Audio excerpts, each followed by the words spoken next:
Takumi has been summoned to another world and finds himself standing before the goddess Nolan.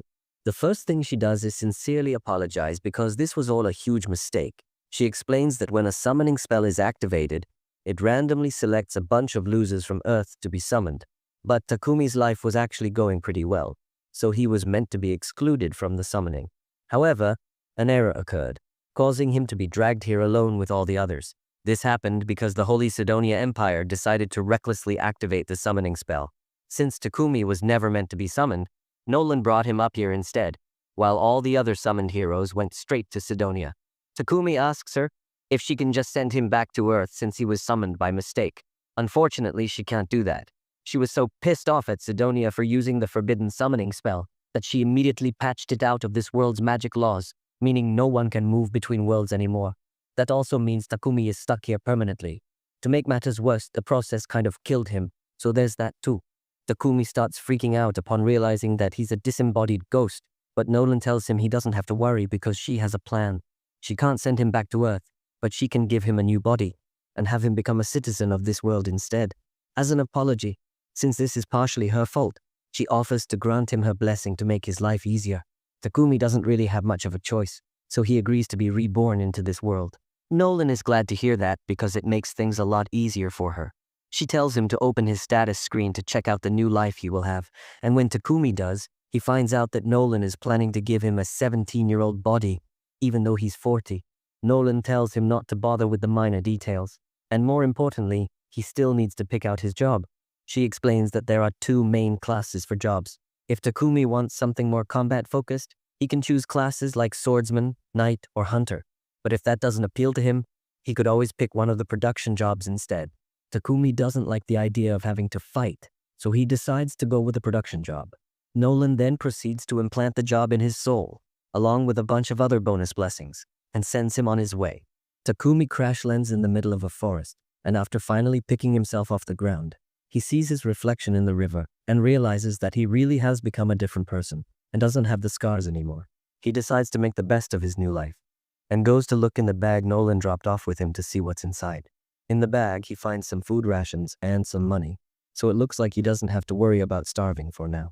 He takes a look at his status screen, and it looks like Nolan really hooked him up with all the useful skills he could ever need. He even has elemental magic, so he decides to try that out first to see if he can really use it. He opens his hand and calls out water ball, and just like that, a water ball forms in his hand. The other elements work the same way, so Takumi is easily able to use them on his first try. Now that he has figured out how his magic works, he has to start thinking about his next move and decides to head for the nearest village. While walking, Takumi comes across a stick in the middle of the path, and it looks like a really nice stick. He uses his appraisal skill to scan it and finds out that this is Trent wood, obtained from the tree monster, and it is really useful for making things like magic staves and spears. So, Takumi decides to put his modeling skill to the test and uses it on the wood to create a spear. Since the wood works so well, Takumi decides to scan around to see if there are any other useful plants nearby, and he finds a ton of them. He spends the next hour picking them, but now he doesn't know what to do with all these. They definitely won't fit in his bag. He might have to leave them behind, but then Takumi remembers that he has an item box skill, so he uses it to store all the plants. Just then, he hears someone scream, and a few moments later he sees a little girl run out of the bushes. The little girl comes to him for help because there's a monster chasing after her, and when Takumi turns to see what kind of monster it is, he finds a massive horned rabbit. The rabbit charges at him and nearly impales Takumi, but at the last second, he freaks out and accidentally stabs the rabbit in the head, killing it instantly. He is shocked that a beginner like him was able to win against a monster like that, so he assumes it must be because of Nolan's blessing. But in reality, it had nothing to do with it. It was just dumb luck. As a result of his fight, Takumi earns the job title of warrior, but he's not happy about it since he was hoping to avoid fighting altogether.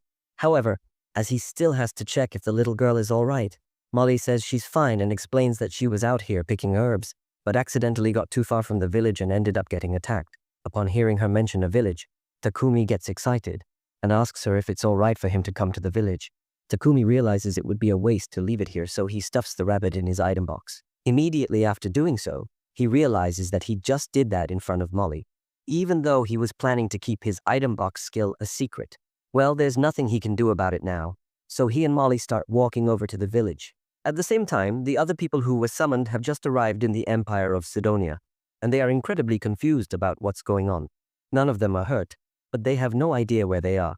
All of a sudden, they hear someone call out to them as heroes. A man approaches and tells them that they are no longer in their original world, and that they have been summoned to use their powers as heroes to save this world. She introduces herself to them as the Empress of the Sidonia Empire, Elizabeth, and one look at her face makes the kids realize that she's shady as hell. Just then, a unique skill kicks in, and it seems Nolan granted her the blessing of revelation. If she follows her gut instinct, she will naturally arrive at the right answer. And right now, Akana's gut is telling her that Elizabeth is a backstabber, so she can't be trusted. Meanwhile, Takumi has arrived in the village, and Molly's parents come out to thank him for saving their daughter. Molly's dad introduces himself as Banga, and his wife over here is Martha. They think Takumi is a really responsible guy for having traveled so far on his own. On that note, Takumi asks them if it would be all right for him to stay in this village for a while since he has nowhere else to go. They tell him he is welcome to stay, but unfortunately they don't have an inn in the village, so there's nowhere for him to stay right now. However, they could always just build him a house. All the villagers gather around an empty plot of land and are about to begin work, but Takumi wants to make himself at least somewhat useful. He uses his earth magic to flatten the ground for the foundation. This is the first time he has used magic on such a wide scale, so he almost passes out from mana depletion. The villagers are all amazed that Takumi can use earth magic so easily, so Takumi asks if they think he just did something strange. They tell him not to worry about it since he has taken care of the foundation. The rest of them get to work assembling his house for him. By the next morning, Takumi's house has been completed. Thanks to his carpentry, blacksmithing, and sewing skills, he was able to make a good set of furniture for himself. But there's something else he's been meaning to try out. He got a bunch of ores from the village blacksmith Boron, so he wants to try using alchemy to extract the metal. He's got iron ore, silver ore, copper ore, and even some magic iron ore. If he starts off with the iron and tries to make an iron ingot from it, normally this would require a large furnace and hours of work. But with Takumi's alchemy, he can do it all at once. However, it drains a ton of his mana in the process. His first attempt at ore extraction is successful, and Takumi is really excited, so he wants to keep extracting as much as possible so he can make stuff with it later. A couple of hours go by, and Molly comes over to Takumi's house to bring him some dinner. But when she opens the door, she's shocked to find him passed out on the floor. Takumi had overdone it with the ore extraction and nearly died from mana depletion, but Martha and Banga gave him a recovery potion, so he's all right now and can keep practicing his alchemy. However, they made him promise not to overwork himself anymore. Over time, Takumi extracted a bunch of iron, copper, and even a bit of gold too, so he was able to make a ton of useful tools with them. Once he was done with his alchemy practice, he would spend time with Boron in the forge, learning how to make all kinds of weapons. The play turns out really well, and once Boron is done making the sheath, it will be complete. Tak's blacksmithing skill is now at level 40. He goes over to Banga and asks if he can borrow a couple of potions. Banga has no problem lending him some, but all the potions are basic, so he won't get much use out of them. Takumi tells him that that's fine since all he needs is a template for what a potion should look like. He's thinking of making some potions of his own with all those herbs he gathered in the forest. Banga is happy to support Takumi in any way he can, so he offers to buy some potions from him if he completes the first batch. Takumi thanks Banga, and after he gets the basic potion, he starts working on his own version. He makes it with some chopped leaves and water, and when he's done, he puts it in a glass jar so he can compare it to the one he got from Banga. Both of them are blue, but the one Takumi made is notably more blue than the one he got from Banga. Plus, it seems to have magic in it. However, Takumi isn't sure if this is a success or not. He's going to have to test the potion himself to make sure it isn't harmful. But he doesn't want to end up dying if it turns out to be poisonous. So he decides to build up some poison tolerance. And the best way for him to do that is to eat whatever it is until he's about to die, and then use healing magic to cure himself. He's been doing this for a couple of hours now, and he feels like absolute garbage. On the bright side, curing himself so much has granted him the purification skill, and that's definitely going to come in handy at some point. As Takumi is getting back to his feet, he hears a noise behind him and finds a massive boar staring him down. The boar clearly isn't friendly, so Takumi grabs his spear and gets ready to defend himself. As the boar charges at him, he tries to use the spear, but it shatters on contact, leaving the boar unharmed and Takumi without a weapon. He tries to use all the magic he has available to him, but none of them do any damage to the boar, so he's starting to panic.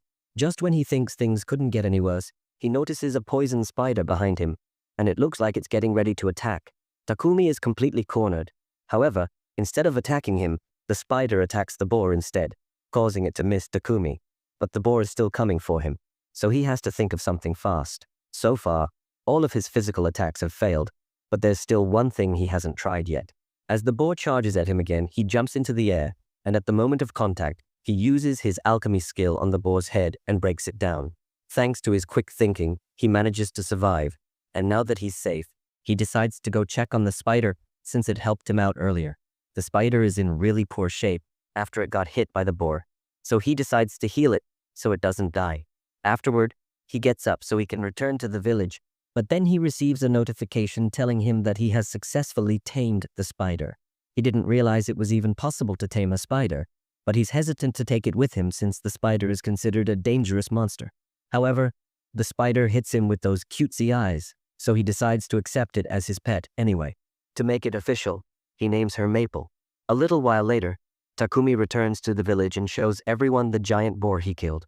They are all amazed that he could defeat something like that, but even more so that he managed to tame a poisonous spider, since no one has ever managed to do that before. That aside, Takumi suggests that they all share the boar since he can't finish it alone. So that night, a massive feast is held in his honor. While everyone else is having fun, Banga brings the valuable leftovers from the boar to Takumi and tells him he can sell them for money if he heads to the nearest city, Bolton. So, that will be Takumi's next destination. All the while, Goddess Nolan has been watching over him, and she's really happy with how well he is progressing. One of her fellow goddesses asks her what she's hoping to achieve by giving Takumi such special treatment. She gave him a special body, a special blessing, and on top of that, she can send him a whole year into the past before Sidonia actually activated the summoning spell that brought him here. But Nolan says she doesn't have a particular reason for it. She's just doing what she thinks is right. One morning, Takumi finds himself tied up in bed, and he already knows Maple was the one behind it. Maple apologizes, but Takumi has been so busy lately that she felt really lonely and just wanted to get his attention. Takumi realizes he has been so focused on his work that he barely spends any time with Maple, so he decides to take a break from work for the day and play with Maple, which makes her really happy. Just then, Martha walks in to bring Takumi some lunch. It looks like something weird is going on between Takumi and Maple, but Takumi assures her that it's not what she thinks. Martha takes his word for it, but she can't help but notice that the silk Maple produced looks really nice, so she plans to milk Maple dry of as much silk as she can make. Later that day, Martha has successfully created a spider silk shirt, and all the ladies in the village are in love with the texture of the fabric. Takumi hadn't realized spider silk was such a hot commodity. Still, the ladies explain that spider silk is a luxury item, so only nobles ever get to buy it. Martha asks Maple if she could make some more fabric for her, so Maple starts squirting it out, but this is going to take a while, so she isn't going to get to play with Takumi anymore. Takumi is a little disappointed since he was looking forward to spending time with Maple for once, but he still has things to do anyway, so he's not too bothered. It has been roughly a month since Takumi first came to this village, and he intends to head to the city, Su, to study his alchemy. However, he can't bring himself to say goodbye to all the villagers after spending so much time with them. Takumi goes to meet with Baron at the forge so he can continue his blacksmithing practice. Before long, they've made a chest plate that fits Takumi perfectly, as well as some steel toe boots. Baron tells him that the boots will be useful if he ever needs to kick anything, but Takumi doesn't intend to do any fighting since he just wants to be an alchemist. Just then, Bangma shows up, and he's glad to see that Takumi's armor is finally complete. However, he's going to miss him once he's gone. He knows Takumi can't stay here forever if he wants to expand his production business. So it's the logical move for him to head to the city where he can sell more of his goods and get a reliable supply of materials. A trader from Bolton is going to come to this village in a couple of days, so Bangma arranged for Takumi a ride with him on his way back to Bolton.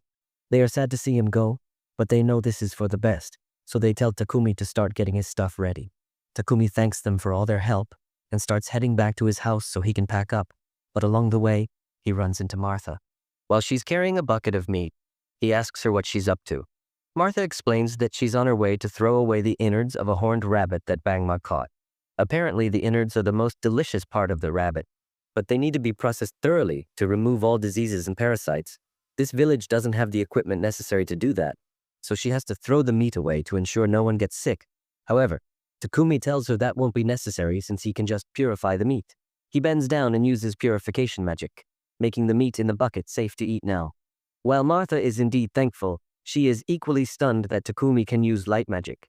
She tells him that he probably shouldn't reveal that he can use light magic when he leaves this village because there are very few people in this world who are capable of it. If people found out he could use it, it would draw a lot of unwanted attention. Takumi takes note of her warning and promises to be careful about revealing his power. In the meantime, while he's still in the village, he plans to use every bit of his power to make their lives better. He uses earth magic to build up a brick wall for the village's safety and convenience.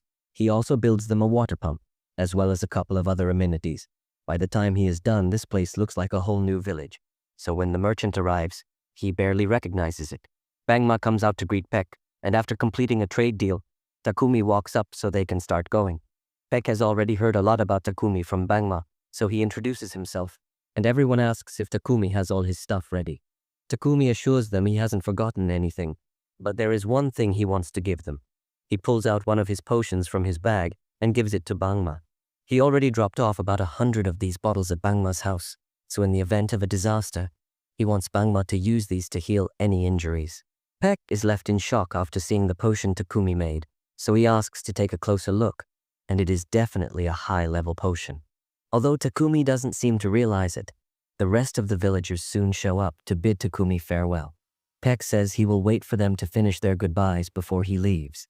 Molly says goodbye to Maple, who's sleeping in Takumi's sack, and Martha hands him an outfit she and the other ladies made for him out of maple silk. Takumi is really grateful for their thoughtful gift and thanks everyone once more for being so kind to him, even though they haven't known him long. He then gets in the carriage, and all the villagers give him a huge send-off, telling him he will always be welcome in their village. As the carriage departs for Bolton, Peck mentions that the people of that village seem to really love him. Even the others in the carriage can tell that Takumi was practically family to them, and such a goodbye really tugs at the heartstrings. By the way, these guys are heading for Bolton as well. So the blonde guy introduces himself as Heath, the redhead is Rail, and the gloomy-looking guy over there is named Booger. They are all part of a C-rank party named Lion Fang, and they are currently acting as Peck's bodyguards. Although this region is pretty peaceful, there isn't actually much for them to do. Rail notices that Takumi is holding onto his bag really tightly, so they ask him if something precious is inside. Takumi answers, saying his pet killer spider is sleeping inside. The group can't believe Takumi managed to tame a killer spider, so Rail asks to see it, but he's being really creepy about it. Maple ends up headbutting him in the face. Takumi begins apologizing profusely for what Maple did, but the others tell him there's nothing to be sorry about since Rail deserved it. In fact, Heath wouldn't be surprised if Maple's encounter with Rail makes her fear all humans from now on. However, that doesn't seem to be the case since she seems to have taken a liking to Booga. While everyone starts fawning over Maple, Peck calls Takumi to the front because he wants to talk about the potion he saw Takumi holding earlier. He asks if there are any more of those in stock because, if so, he would love to buy some. Takumi doesn't really mind selling Peck the potions, but all of a sudden a horse stops, and it looks like there's trouble. A horde of goblins surrounds the carriage, preparing to attack, which is really bad news. However, the others seem pretty excited since this means they finally get to do something. They tell Takumi and Peck to sit back and let them do all the work as they step out onto the field. There are roughly 20 goblins in the field, so they are pretty confident they can handle this and start fighting. Rail shoots them down with his bow while Booger and Heath attack the rest with their mace and axe. Overall, it doesn't take long for them to wipe out all the goblins. Once they are done, they get to work dissecting the goblins to collect the magic stones. Shortly after, everyone gets back on the carriage, and their journey continues. After 3 days, they arrive in Bolton. This happens to be the first city Takumi is visiting in this new world. Upon arriving at the city, Takumi looks around in awe. He headed to the Adventurers Guild with Heath, Rail, and Booger, who had just completed their escort quest. Since it was a necessity to register in the guild before being allowed to stay in the city, Takumi decided to do that. He also wished to register Maple as his pet. When he approached the receptionist, Hans, he was informed that there was no alchemy group in the city. However, Hans explained that the alchemists end up registering with the Adventurers Guild to use the guild card as a means of identity. Hearing this, Takumi was open to the idea and was handed a low-ranked Adventurers Guild card. He immediately saw the chance to register Maple. When Hans saw Maple, he nearly peed his pants. Back at Peck's company, Peck sought to know how many potions Takumi had in stock. In reply, Takumi claimed he had 100 of each type. Having heard this, Peck offered 10 gold coins for the healing potion. and 50 silver coins for the mana potion. When Takumi heard these offers, he immediately calculated the value and figured that Elon Musk has got nothing on him after this deal. Even with this, Peck apologized for offering such a low price. This left Takumi suspicious about what kind of man Peck was and why he was so nice to him. While he imagined life as Wonder Woman's apprentice, Peck offered him a solution to the problem of accommodation, since he would be producing more potions from now on. At first, Takumi assumed that this would cost a lot and brushed off the idea, ignoring the broke-ass dummy that Peck was. Peck then called in his butler Thomas to take Takumi to his new home, along with a workshop for production. Getting to the house, Takumi was shocked to see that it was a mansion. He felt a sense of relief after being told that it costs just 1 gold and 50 silver coins a month. This sounded more suitable for the cheapskate in him. Still in doubt, he figured the house could be haunted, but Thomas assured him that it wasn't. Just then, Takumi accepted the offer. Later that day, the two headed back to Peck's company, and Thomas assured Takumi that he would be able to move into his new home the next day. On their way, Takumi sensed a bad smell coming from somewhere. He went on to reveal that he had been perceiving this foul stench since he came into the city. Just then, Thomas revealed that it was the smell of the sewage underneath the city. He further stated that only the nobles had the funding to purify their sewage, with every other person earning below the minimum wage. Hearing this, Takumi was moved with pity. The next day, he moved into his new home with Maple, and the two started off by repairing the damaged parts of the house. Since he was too broke to hire workers, Takumi made use of some materials he got from Peck's company and used his alchemy to make a toilet. This left him very exhausted, but after regaining his strength, he went to see his creation and figured that it was as perfect as he wanted. Just then, he heard a loud scream from Peck and rushed to see what was wrong. He found Peck wrapped in Maple's web, scolding his pet for being so rude, but surprisingly, Peck found the web to be very comforting.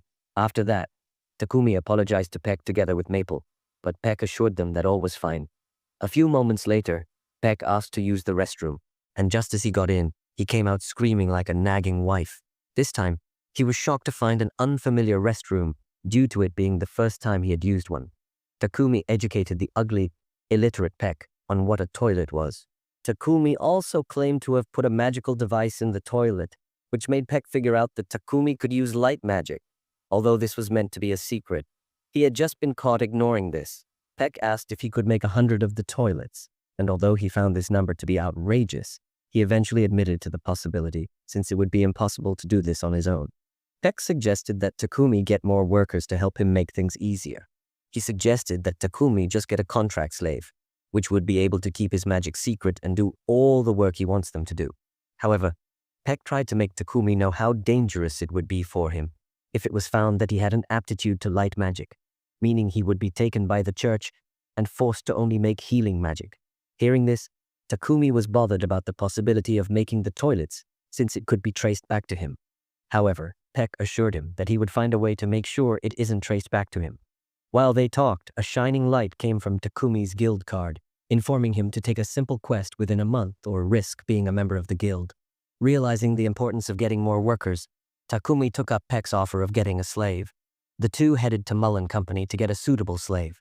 On getting there, Takumi wandered around and found himself lost at the sight of a beautiful elven girl. She tells him to get out of here. A little while later, Pet introduces Takumi to the owner of the slave trading company, Muen, and tells her that Takumi is interested in purchasing a slave from her. However, Takumi mentions that he was really reluctant about the idea of purchasing a slave. Mulan asks him if there is a specific reason for this. Takumi explains that, in the land where he comes from, selling and buying people was abolished long ago. Therefore, the idea of doing it here does not sit right with him. Mulan can understand Takumi's concerns, but she assures him that, in this nation at least, the rights and privileges of slaves are preserved to some extent.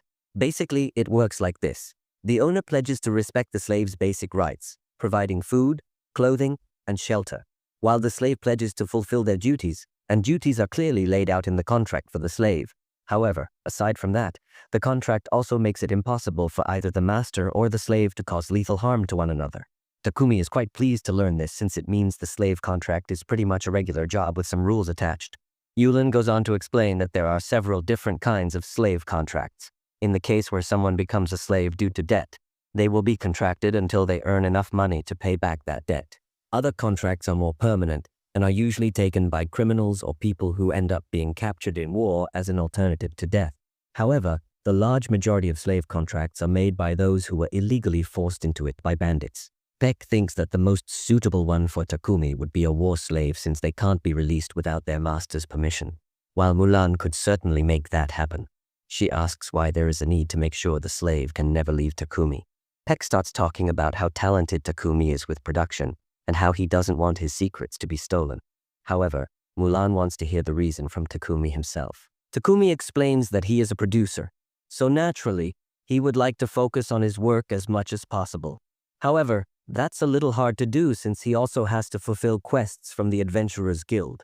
He is currently living in a mansion, so if he will need someone to help manage it while he does his work and do some particular skills he possesses, he would like to make sure his slave can't tell anyone about him. Additionally, since he will be taking on quests from the Adventurers Guild and harvesting ingredients himself, he also needs his slaves to be a capable fighter so they don't get hurt when they accompany him. Mulan realizes that Takumi has no ill intentions, but there's no way she's allowing him to force a single slave to do both housework and combat. So she'll only work with him if he agrees to buy 2 separate slaves instead. That being said, she knows someone who would be perfect as Takumi's housekeeper. So she calls for Maria to come into the room. Maria was forced into slavery as a child and has been trained in reading, writing, math, and general housekeeping. So she would be a good fit for the job.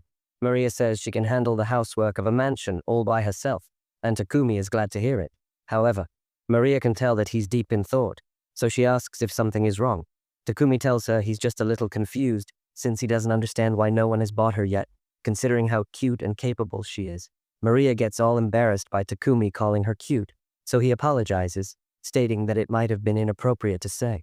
Maria calms down and tells Takumi that she can only do the housekeeping work outlined in the contract and nothing else. Takumi says he's fine with that, since he only wants her to do housekeeping work, but Maria wants to make it very clear that she won't do anything else. Takumi doesn't understand why she's talking about it so much, since Muan already explained how these contracts work.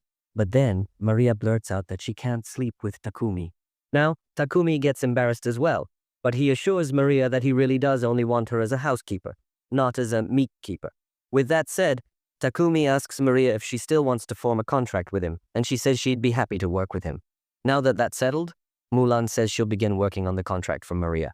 However, as for the battle servant, she says she unfortunately doesn't have anyone who fits the description. Maria hears Mulan say this and calls BS because she knows Sophia is still there. Mulan doesn't take kindly to being called out, so she tells Maria to go back to her room and start packing her things. Once Maria is gone, Takumi asks Muan if what Maria said was true, and Muan admits that there's a battle slave in the building. However, she doesn't think Sophia would be a good fit for Takumi since she has a lot of problems. Mulan wants to end the discussion here, but Takumi is kind of curious about Sophia, so he asks to see her. Mulan reluctantly agrees to take Takumi to meet Sophia, and when they arrive at her room, Sophia is surprised to see that the visitor is the boy she met in the courtyard earlier. Mulan informs Takumi of Sophia's history, and explains that she was captured as a slave of war in the battle between the kingdom of Triara and the kingdom of Yuga, although this all happened more than 50 years ago. Takumi is shocked to find out that Sophia is more than 50 years old. Muan goes on to explain that the kingdom of Ugar was an elf nation, and elves naturally live long lives. Sophia hasn't been able to form a contract with anyone because she has a hideous scar on her ears, and her right hand and left leg both have impaired movement. This would already be a deal-breaker for anyone looking to buy a battle slave, but on top of that, she has also lost the use of the elemental magic that elves are most known for, so it's likely that she has a curse on her. Given all these facts, Muan doesn't think Sophia will be able to help Takumi on his quests, but Takumi wants to confirm it for himself, so he asks to have a minute alone with Sophia. Mulan decides to give him some time to talk to her, and once they are both alone, Takumi grabs Sophia's face and looks into her eyes. He isn't a fan of using appraisal on people without permission, but he needs to check what he's dealing with. He takes a look at Sophia's status screen, and to his surprise, he finds out that her stats are through the roof. Her injuries do limit her abilities, and she does have a curse on her. But if Takumi can fix that, then she will be the perfect companion to have in battle. Muan soon comes back into the room to ask Takumi if he has made a decision yet. So he tells her he wants to take Sophia. Sophia can't believe he wants her, and reminds him of all her flaws. But Takumi says he's going to fix it, so it won't be a problem. Muan thinks Takumi's confidence is pretty interesting, so she agrees to leave Sophia in his care. A few minutes later, Muan finalizes the terms of the contract, so the final step is to execute it. The three of them gather together, and Muan uses magic to bind them to the terms of the contract. So, once she's done, Maria and Sophia officially become Takumi's slaves. Maria thanks him for purchasing her and promises to work hard to live up to his expectations, and so does Sophia. After that, he heads home, but just as he opens the door, Maple pounces on him, making him fall to the ground. Sophia panics, thinking that she needs to take the monster off her master's head, but Takumi tells her to stop because Maple is actually his pet. The girls are confused, but they accept that Takumi is a weirdo.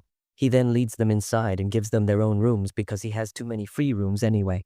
He tells them that they can freely use the bath in the house as they please, and the girls hit it immediately after settling down. Once inside the bath, Maria says that she never thought that Muan would let Sophia go, because she has always been really protective of her, but Takumi must be special. However, Sophia is lost in thought about the contract she saw earlier. Most of the information about Takumi was left blank, and she wonders just who the hell he is.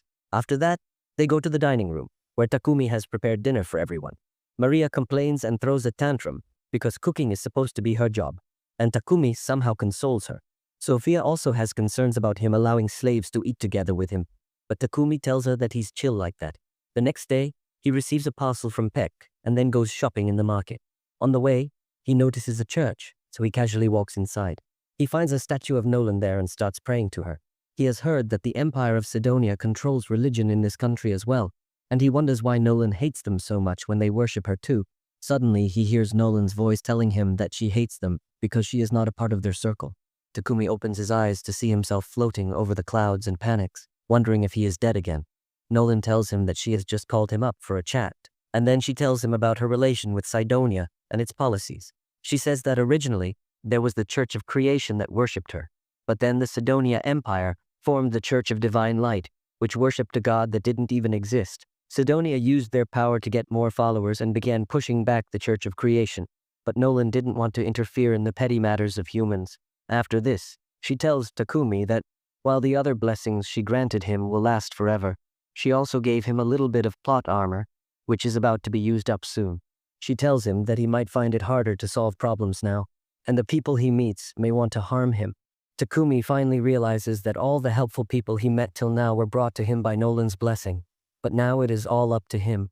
With that, the prayer ends, and he finds himself back in the church. He returns home soon and instantly Maple tackles him, making him fall down. The girls come to help him pick his stuff up, and Takumi sees Sophia reaching for his special parcel. He immediately uses the item box to keep it away from her. Then he hurries to the workshop to do some experiments. Now Sophia is curious because the package was wrapped in magic paper. So she follows Takumi to the workshop. To her horror, Takumi dips a knife in a pot of poison and then slashes his hand with it before using holy magic to purify the poison, so that he can level up his holy magic to treat Sophia. He groans in pain the entire time and then suddenly mentions Maria's name, which provokes Sophia into confronting him. She barges into the room and tells him that she won't forgive him if he does anything to Maria. Then, suddenly, she collapses in Takumi's arms. He finds that she is extremely exhausted and also has a slight injury on her hand. He tries to heal her, but it is really hard and tiring because the curse resists healing magic. However, he succeeds in doing it, and his holy magic levels up. After that, he takes her to her room, and Maria informs him that whenever Sophia gets too excited or anxious, she collapses from exhaustion. Takumi tells her that it is the last time, and then casts a curse dispelling spell, as well as a high-level healing spell on Sophia, which heals her injuries and regrows her cut ear. When Sophia wakes up later, Maria shares the good news with her. Sophia is stunned to see her ear healed, and then she finds that even her magic is back. Suddenly, Maria hugs her, saying that she is perfectly healthy now. Sophia then goes to thank Takumi, who decides to clear up any misunderstanding between them. He tells her that he was poisoning himself, and then using healing magic to level it up, so that he could help her. He also clarifies just mentioning Maria's name, because she accidentally threw out some of his poisonous herbs in the garbage. Sophia asks why he would do such a dangerous thing, and Takumi reminds her that he is the president of the I Can Fix Her Club. Sophia is moved to tears because of this, and she kneels before Takumi, swearing her lifelong loyalty to him. The next day, Takumi goes to the library to find some books on alchemy. He is really unimpressed when he learns that there are only 4 books on the topic in the entire library. He wonders why more people are not showing interest in alchemy when it is so simple. Suddenly, He realizes that the books are written in an ancient language, and only he can understand it thanks to the blessings he received from the goddess. After that, he returns home and starts working on making toilet seats for the merchant. Payback. Soon, he finishes making 100 of them, and then decides to take a long break from mass-producing anything for a while. Maria asks him what he plans to do next, and he says that he wants to go on a little adventure to explore the world. He mentions that Sophia will be his bodyguard, and Maria should stay at home to look after it. However, Maria wants to come with him on the adventure as well.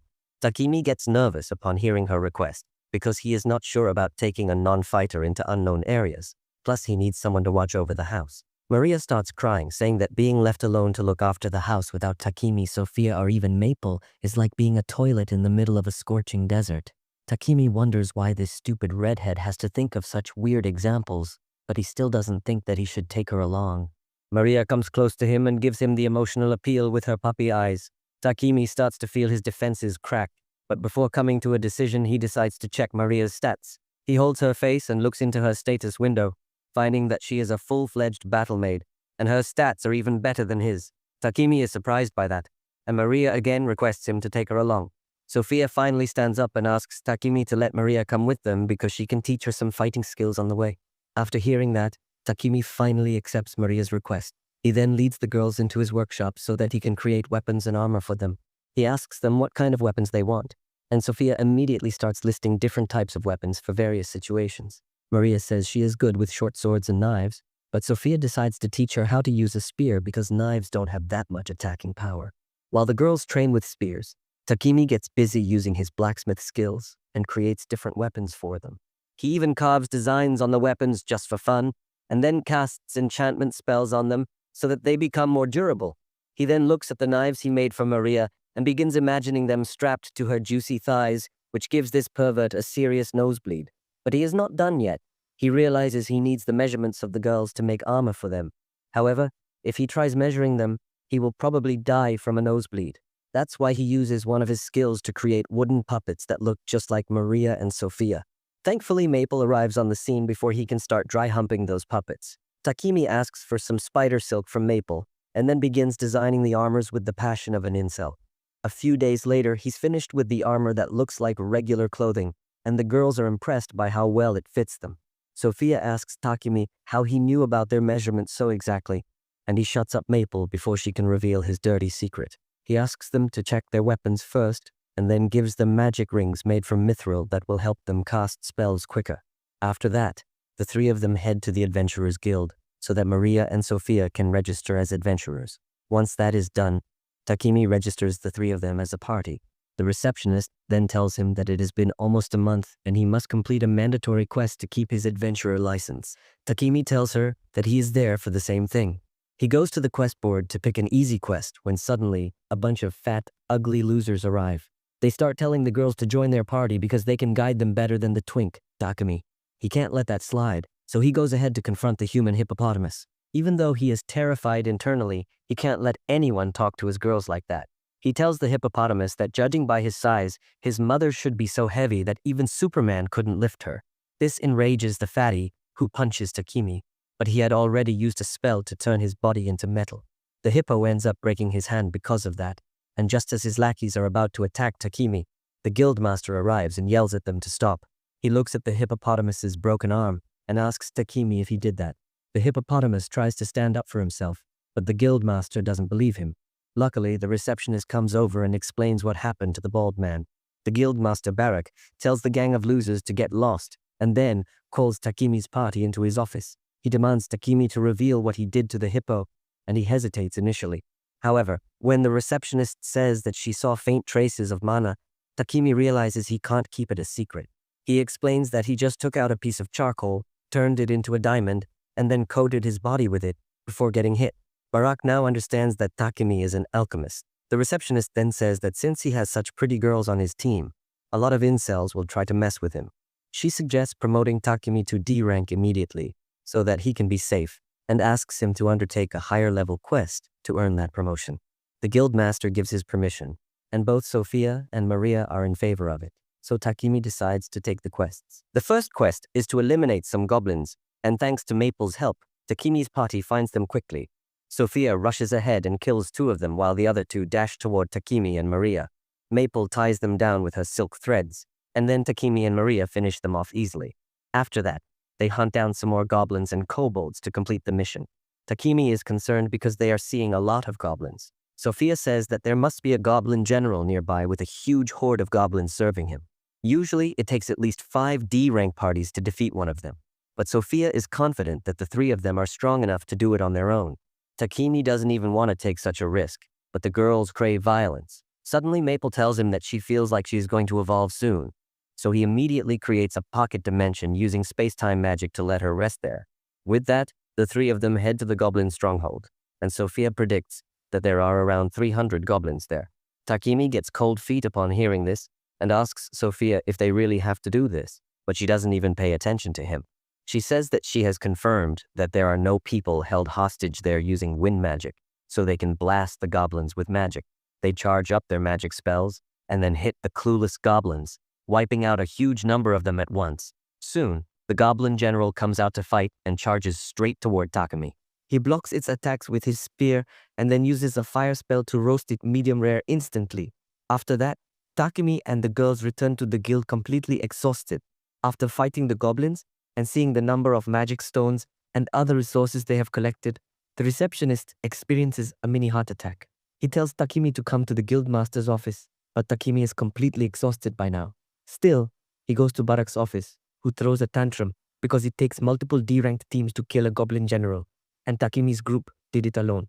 Suddenly, the pocket dimension reopens in front of his bald head and a hand pushes him back. Maple comes out of the pocket dimension after evolving into a half-spider, half-human hybrid and cheerfully introduces herself to her friends. The guildmaster doesn't even know what to say to them now and tells Takemi to just go home. A couple of days later, Maria comes to Takemi's workshop and embarrassedly asks for some scraps of cloth because she needs to make underwear for herself and Sophia. Takemi says that she won't be able to make that with scraps, and Maria shows him a sketch of her designs. Takemi finds them really basic, so he sketches some modern lingerie complete with a bow. Maria gets really excited upon seeing them and asks him to make a set for her. Just then, Maple pops out of the pocket dimension and tells Takemi that Peck is here. When Takemi goes to see him, he finds the merchant passed out after he saw Maple's evolved form. Later, Peck tells Takemi that Marquis Godwin, who rules over the city, wants to meet him regarding the toilets with the purification feature, and he has no choice but to go to the castle immediately. Though Takemi is initially concerned about meeting a noble, he finds that Godwin is a sincere man and a good administrator who is ready to bow his head to anyone who can help him make his city a better place. He thanks Takemi for the self-purifying toilets and for defeating the goblin general, but then warns him to be more careful in the future because if the Holy Sidonia Empire hears about him, they will surely come after him. By the time Takemi reaches home, he is mentally exhausted, but when Maple gives him some soft fabric and he remembers that he gets to make underwear for Maria and Sophia, he gets his energy back. He works 3 days and nights without rest to make a set for both of them and is completely exhausted at the end. He then asks the girls to try them on, but then wusses out, thinking that they will consider him a creep for saying this. He runs to his room and shuts the door, even though the girls would have been happy to give him a show. A few days later, Takemi creates 3 refrigerators from scratch because he is craving ice cream. The girls find that a cool wind comes from within the refrigerators, so they open the doors and sit in front of them. Takemi doesn't understand how to explain to these girls the dangers of ozone layer depletion. He begins thinking about how he combined iron and other elements to create stainless steel, and then used a magic device that can cool its surroundings to make this piece of technology. He tells Maria that this box can keep food cold and fresh for a long period of time. She thanks him because now she can always have fresh ingredients to cook food.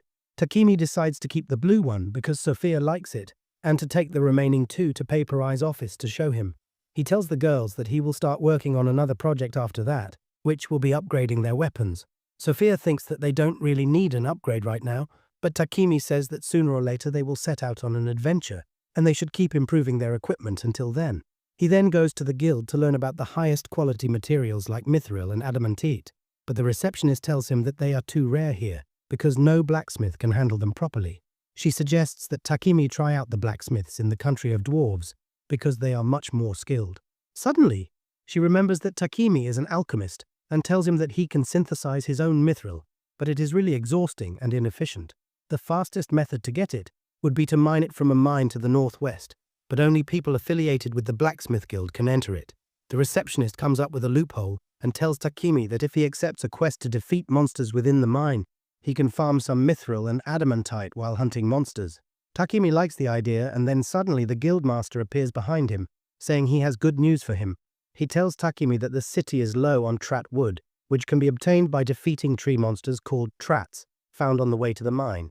Takimi is nervous because the guildmaster is too close to him, but he takes the request to hunt trats on his way to the mine. The guildmaster tells him that there is also a blacksmith who has requested a bodyguard from the guild for his trip to the mine, and he wants Takimi to take that job too. Takimi realizes that he is getting too much work all of a sudden, but the guildmaster promises to promote him and his girls once they complete the mission successfully. He accepts the quests and then asks how long it takes to reach the mine. The receptionist says that it takes 1 week using normal horses and around 4 days using monster horses, but unfortunately, they don't have any monster horses right now. Just then, the redhead adventurer, Real, whom Takimi met while leaving the village, comes there and says his party is using the monster horses right now. Takimi and Real catch up with each other, and then Real tells the guildmaster that they hunted a buffalo on the way, so he came back to deliver it before it spoiled. He is going to return to his friends tomorrow, and Takimi asks him to stay the night at his place. Real gladly agrees, and then he accompanies Takimi on his trip to see Peck, who goes absolutely crazy on seeing a refrigerator.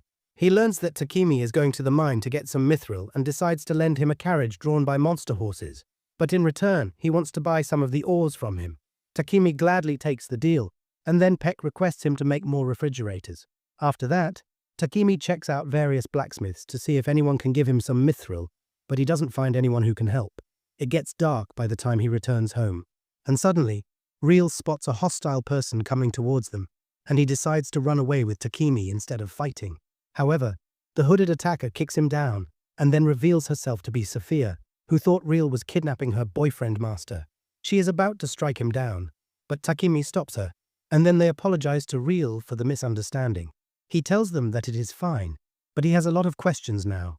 They reach the house soon, and Real is flabbergasted when he sees Maria, and jealous that Takimi lives with 3 cute girls while he is still single.